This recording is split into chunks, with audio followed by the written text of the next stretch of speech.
The blue brand is firmly on its new home at the USA Network after last week's debut, but WWE is still pushing hard to make every show feel like a must-see.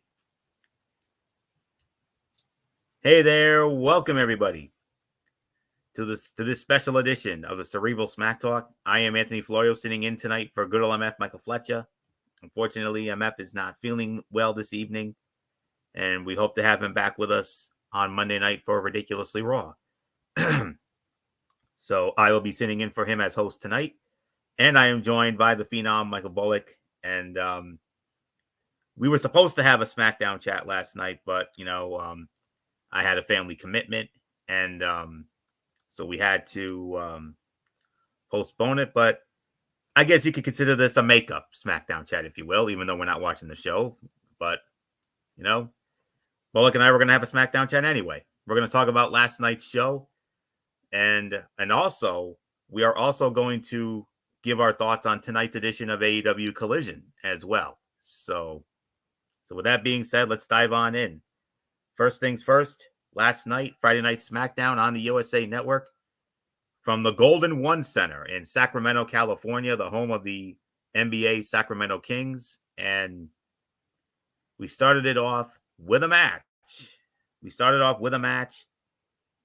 For the United States Heavyweight Championship. The champion, LA Knight, defending the title against Andrade. Winner of the match in 17 minutes and 24 seconds, and still the United States Heavyweight Champion, LA Knight. Yeah. So, all right. This was a high-energy exchange from two veterans who are having their first match ever. Sometimes it takes a while for chemistry to develop between two competitors, but these two found it faster than Walter White could brew up a match. Knight not only retained his title, but he did it clean. El Idolo did an excellent job putting him over. They had a brief standoff before Andrade raised Knight's hand. And I can honestly say this was the fight of the night here. 4.25 stars. Excellent match. And the outcome never in doubt. You knew LA Knight was going to retain the title. But boy, howdy, Andrade gave him one hell of a fight. And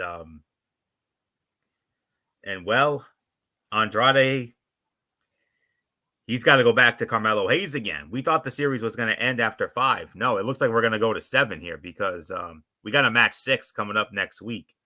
And don't be surprised if Carmelo Hayes wins that match and we get this unofficial best of 7 series. So, but an excellent jump off to last night's edition of SmackDown. So 4.25 stars easy.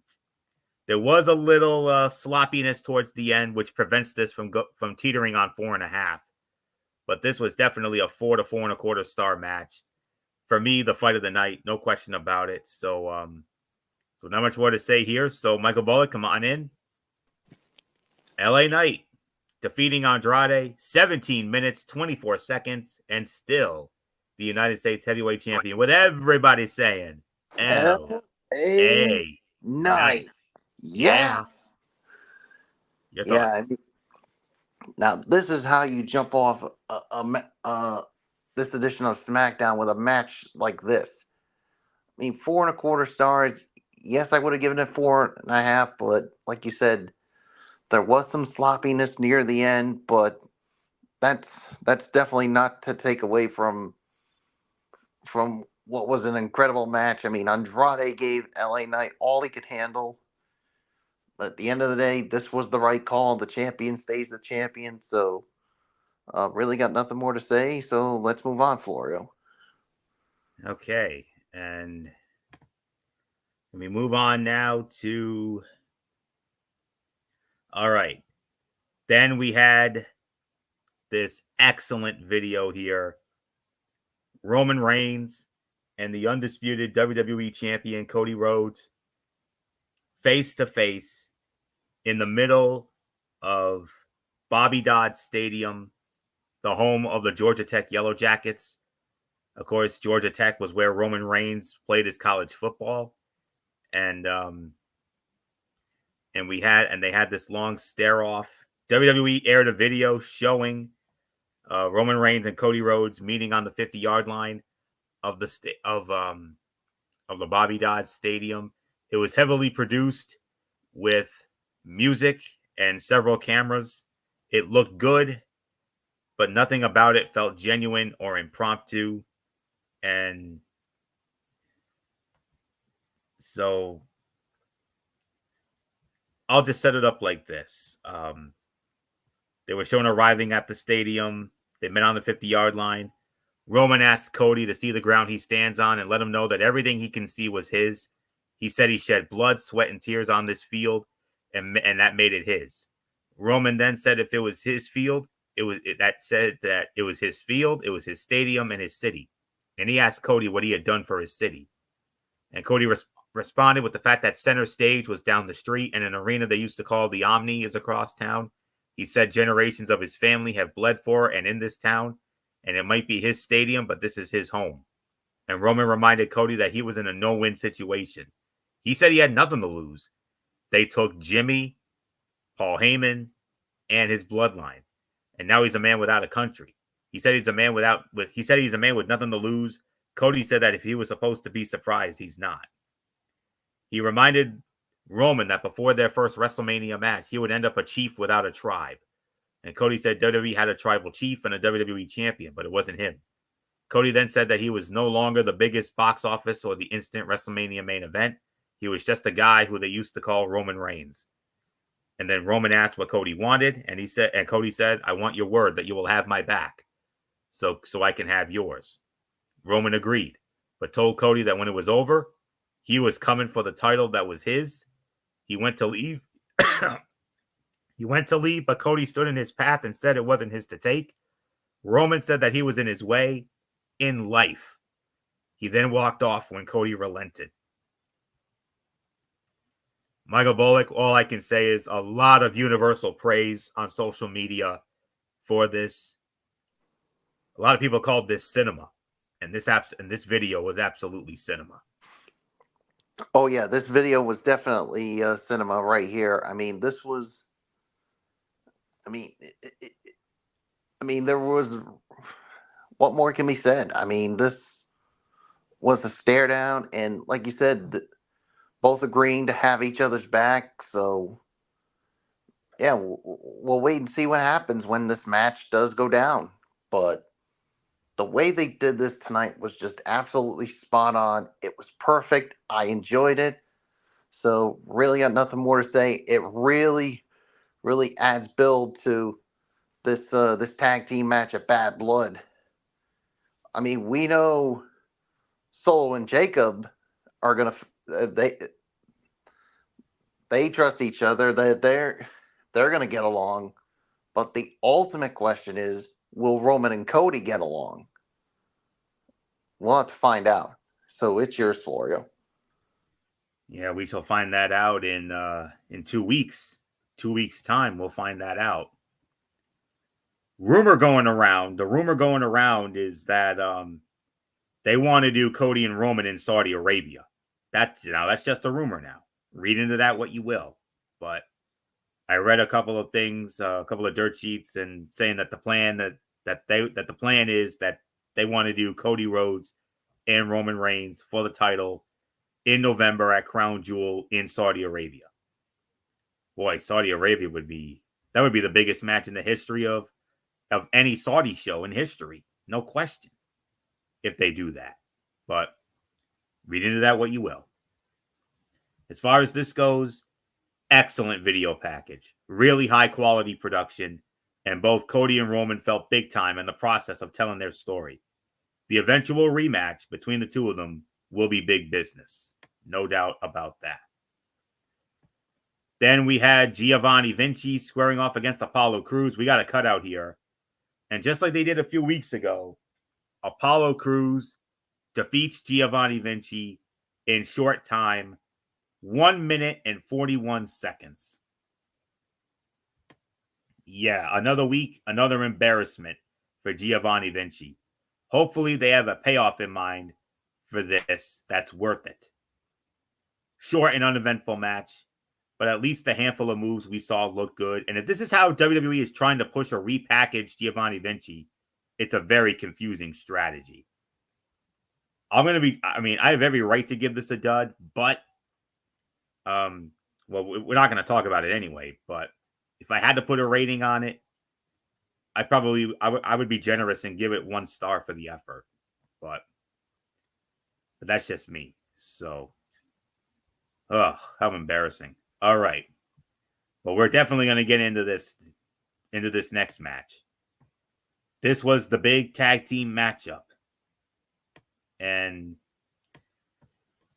earlier in the day on Friday, general manager Nick Aldis took to social media and made the announcement that this next match was going to go from being a regular tag team match to a tornado tag team match. Naomi teaming up with Bayley, they squared off against the WWE Women's Champion Nia Jax and Miss Money in the Bank Tiffany Stratton. It was a tornado tag match. You know what that means? All 4 women allowed in the ring at the same time. No tags whatsoever. And the caveat was, if Bayley or Naomi got the pin on Nia Jax in this match or scored the win in this match, that woman would go on to challenge Nia Jax for the WWE Women's Championship at Bad Blood. But if Nia and Tiffany won the match, whoever took the fall, whether it was Bayley or Naomi, that loser would have to leave SmackDown forever. Well, funny thing happened here. The winners of the match in 11 minutes and 28 seconds were Naomi and Bayley, but Bayley and Naomi both pinned Tiffany Stratton to win the match. That's a problem. And then after a commercial break, Nick Aldis cleared it all up, saying, "Well, we had a double pin." So it's very simple. Next Friday night on SmackDown in Oklahoma City, Oklahoma, Bayley and Naomi will go one-on-one against each other. And the winner of that match will then go on to challenge Nia Jax for the WWE Women's Championship at Bad Blood. Why do I have a feeling they're setting up for a triple threat match? I don't know why, but someone's telling me we might be staring at a triple threat match here. I wouldn't be surprised if the match with Bayley and Naomi has a clunky finish next week. Overall, this was a 3.5-star match, but I'm bumping it down to 3.25 because of the double pin. This is something we haven't seen since the days of The Undertaker and Kane when they double pinned Stone Cold Steve Austin at the Breakdown in Your House in 1998. And we all know how that ended. But nonetheless, despite all that, this bout had a few weird moments when it seemed like one or more people didn't know what to do next. So it created an awkward atmosphere. Instead of the insanity that usually accompanies the tornado tag stipulation, it felt like they were just going from spot to spot without any urgency. Naomi cost Bayley the win when she broke up a pin, but they kept working together. Tiffany and Nia also had some communication issues, and it ultimately hurt them in the end. Naomi and Bayley both pinned Nia Jax. So now we have this one-on-one match next week. So, I mean, I don't know what else there is to say. So it's overall it was a 3.5-star match, but I'm bumping it down to 3.25 because of that clunky finish there. But it was still a good match. So not much more to say except Michael Bullock. There's nothing left for me to say on this except what a mess. Naomi and Bayley with the double pin. They will face each other next week. But why do I have why do I have this feeling in my gut here telling me that that's going to end in a clunky finish and we're going to get a triple threat at Bad Blood with Nia, Bayley, and Naomi? Yeah, I'm with you. I mean, I got this funny feeling too that it's heading in that direction, but you never know. We'll wait and see how it all plays out come next week. But like you said, it's a 3.25 star match. I mean, I was gonna give it 3.5, but the clunky finish did take away from it. So yeah, you pretty much touched on it, Florio. So let's move on. Yeah, let's move on. All right. Announced a couple of announcements for future shows. Next week, we will see Naomi and Bailey one-on-one. And we will also have match 6 in this unofficial best of 7 series with Andrade and Carmelo Hayes. And then in 2 weeks' time, I cannot believe I am saying this, but Chelsea Green and Michin are going to go one-on-one in a dumpster match in 2 weeks. Yes, that's really happening in 2 weeks. We're getting Chelsea Green and Michin in a dumpster match. That ought to be something. So, but anyways, we move on to the main event.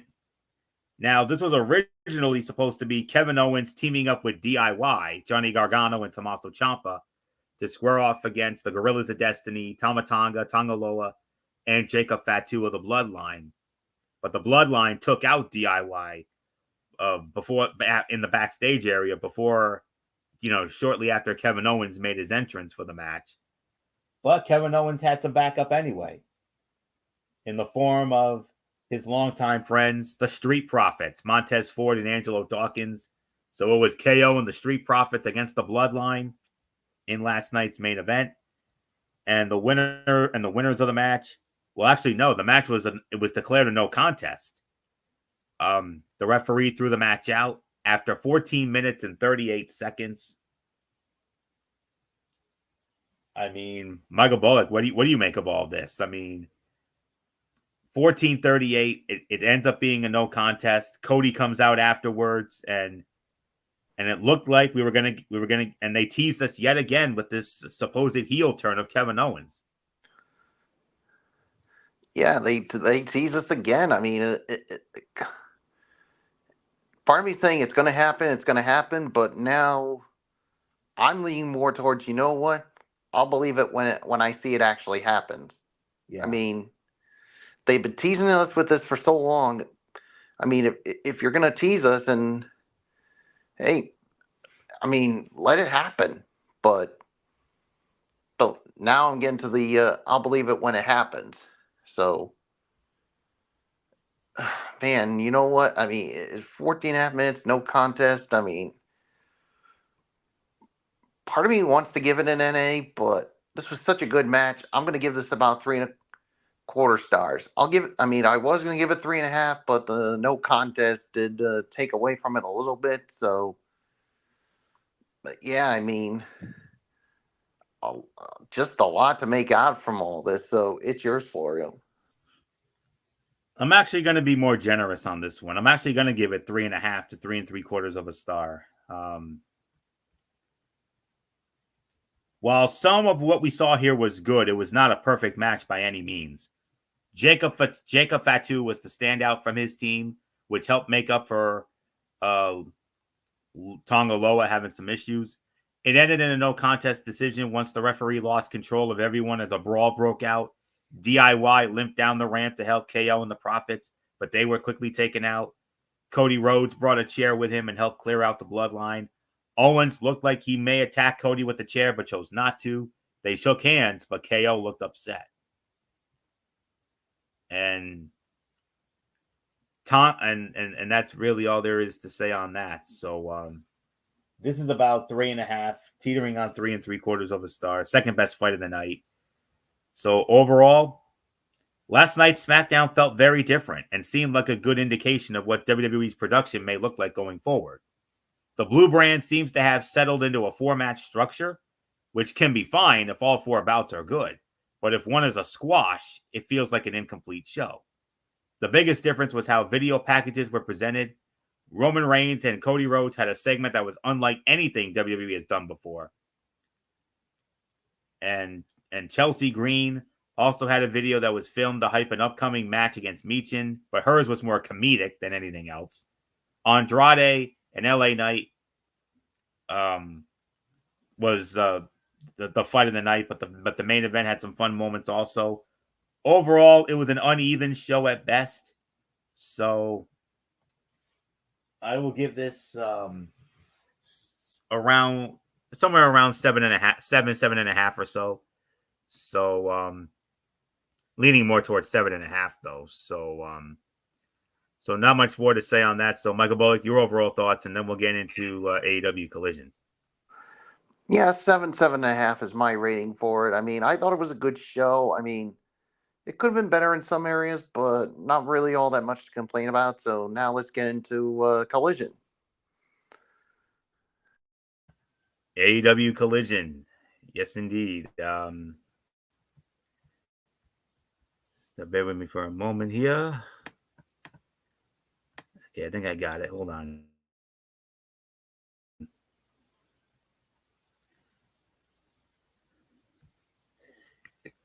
All right, hold on. Nope. That's not the one.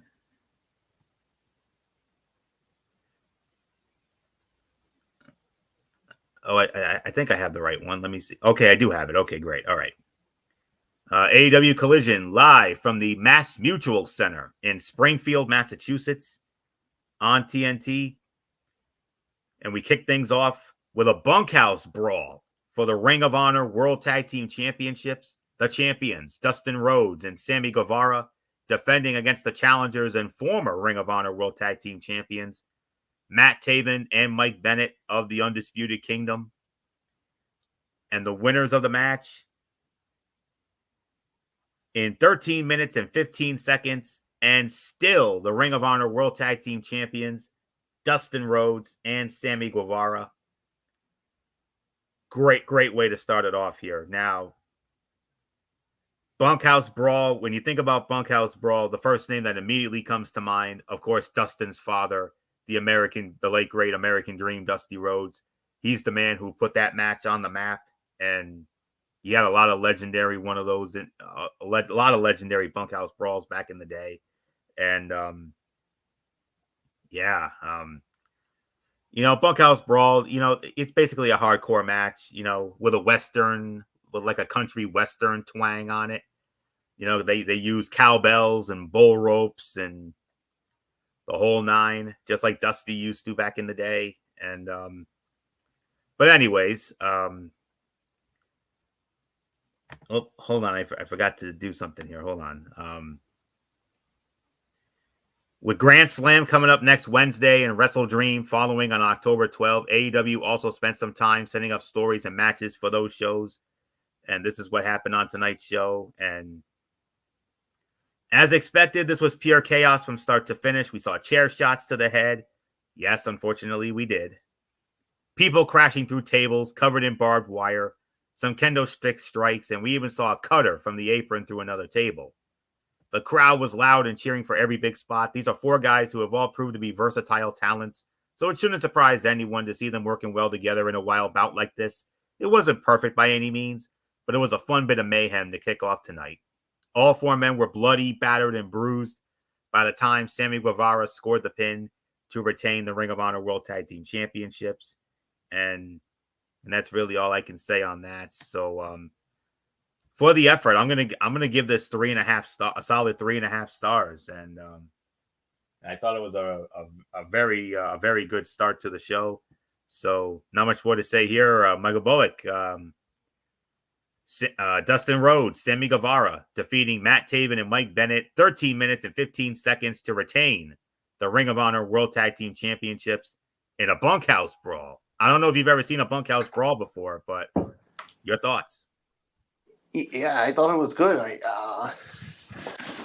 I enjoyed it. I enjoyed everything I saw from it. I mean, yeah, Dusty Rhodes would have been very proud of this. So yeah, so 3.5 stars is my rating for the match. So let's move on.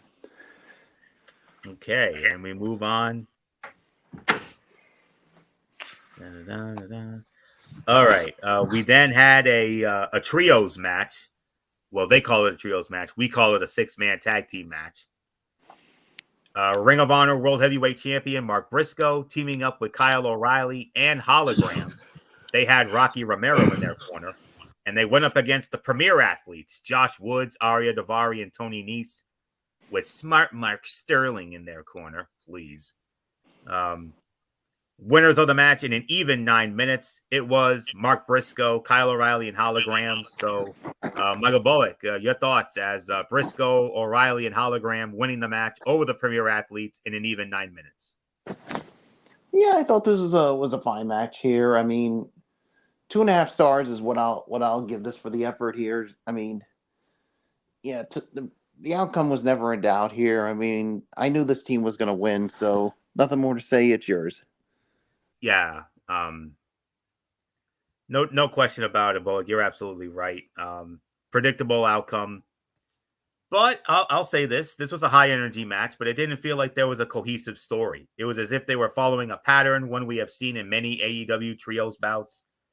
Hologram, Kyle O'Reilly, and Mark Briscoe picked up another win, making them one of the more successful trios in AEW right now. The odds are good that this team will eventually hold either the AEW trios title or maybe the Ring of Honor 6-man titles.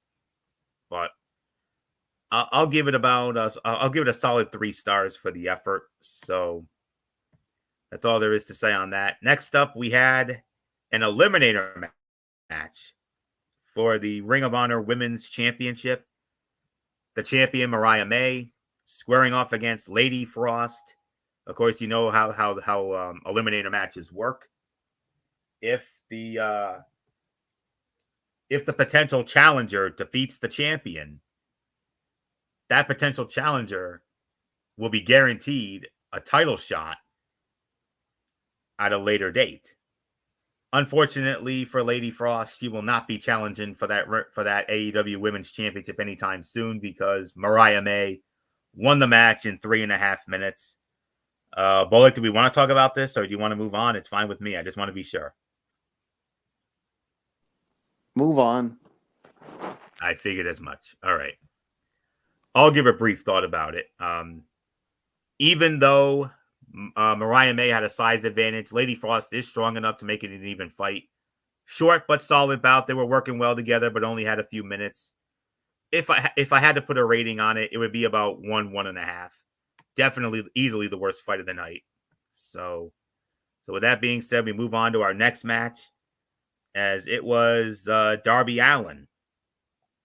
Darby Allin squaring off against the leader of the Dark Order, Evil Uno.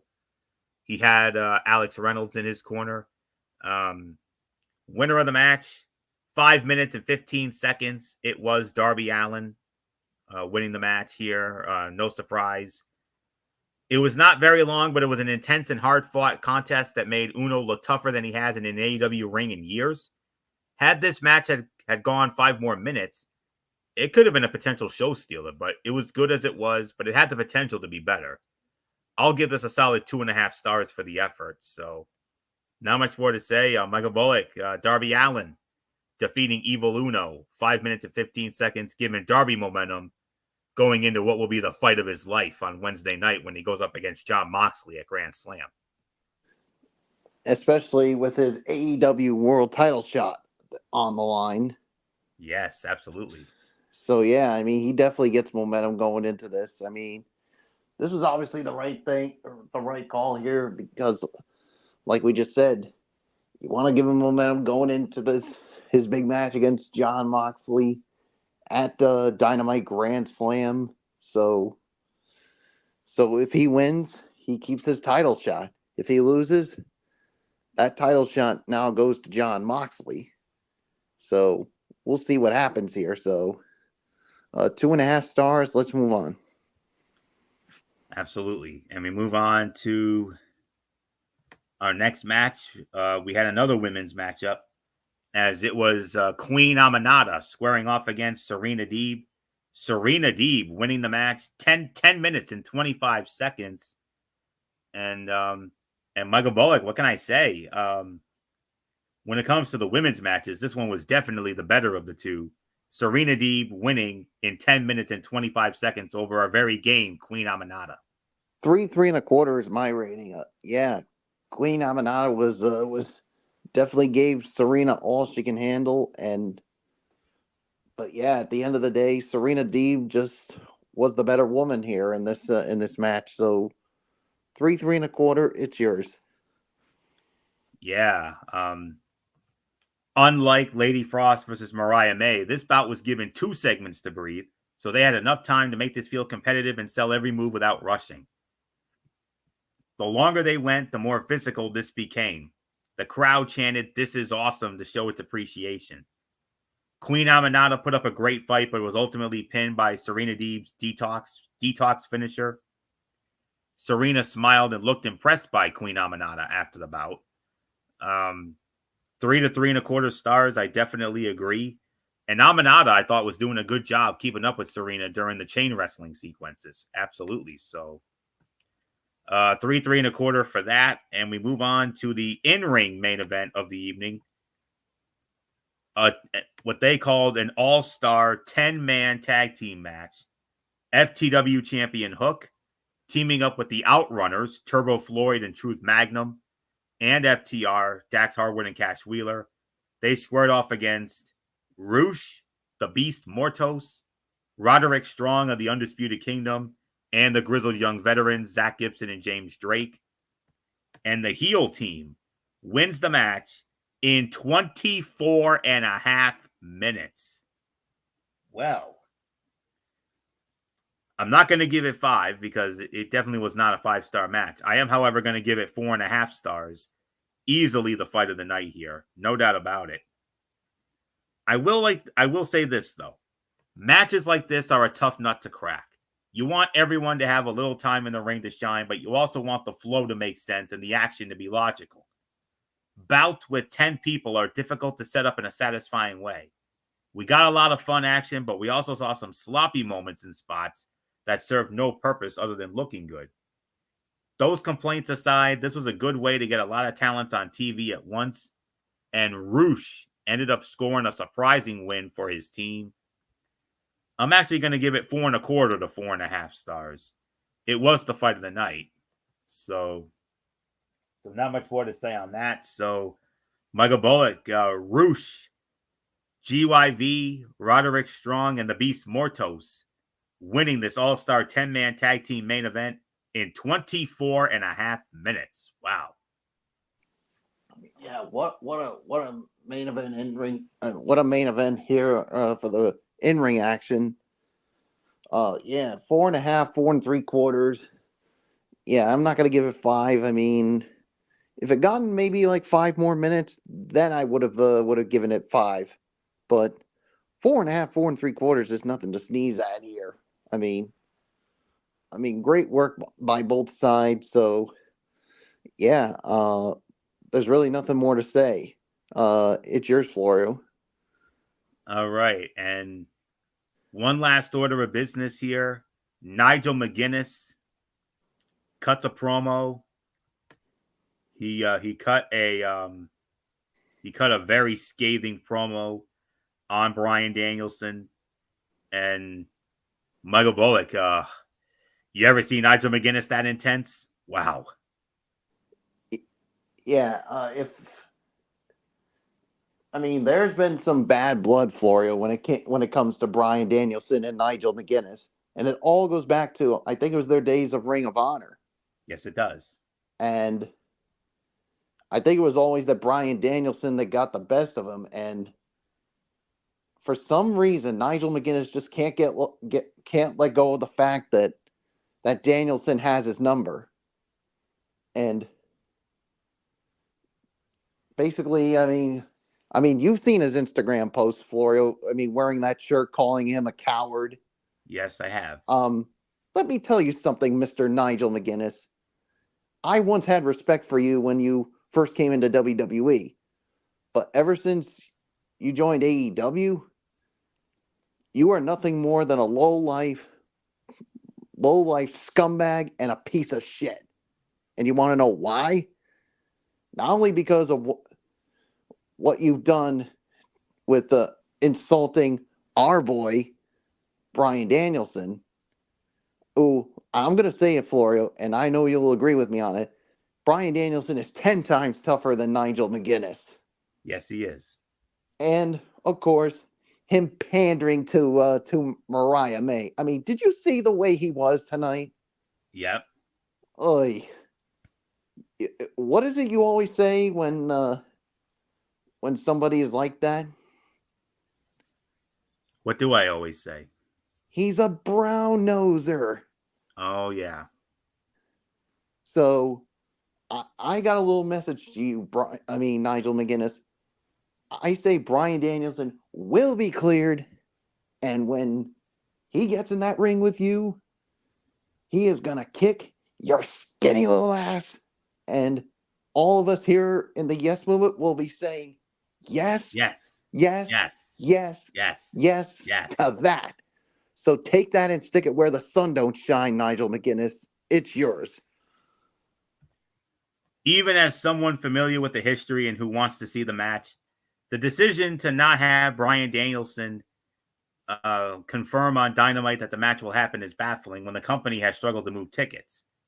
McGuinness has done his best with limited mic time, but the whole thing somehow feels rushed, despite being years in the making. But I will say this. I thought he cut a great promo. I really do. A perfect heel promo. And yeah, he even went after Tony Schiavone because Tony Schiavone told Nigel McGuinness he was being the man who tells it like it is. And coming from a man who has been in the wrestling business for the better part of 5 decades, in the 80s, the 90s, the 2000s, the 2010s, and now the 2020s, obviously. But still,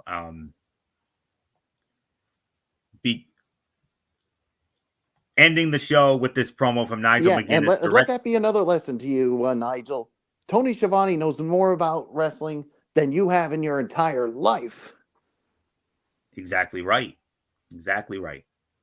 Ending the show with a promo from Nigel McGuinness directed at Brian Danielson is probably a good sign that the match will happen as planned. But if it doesn't, the way AEW is building it up is going to leave a bad taste in people's mouths. So I'm just going to leave it at that. Overall review, tonight's Collision was a solid episode as a whole, but it had highs and lows that made it feel a bit disjointed at times. Most of the matches were good, but the one that stood out most was Serena Deeb and Queen Aminata. They beat the tar out of each other and gave us a clean finish. The 10-man tag match had some entertaining moments. Darby Allin and Evil Uno was better than expected, and the bunkhouse brawl will fill any desire you have for blood and chaos. So, I would probably give this in excess of, again, right around that 7.5 threshold, although I'm leaning a little more towards 7.5. So right around that 7.5 threshold for me. So not much more to say except take us home, Bullock. Yeah, 7.5 for me as well. So yeah, there's really nothing more to say. Let's put a bow on this. And that's exactly what we're going to do. We are going to indeed put the bow on this special edition of the Cerebral Smack Talk.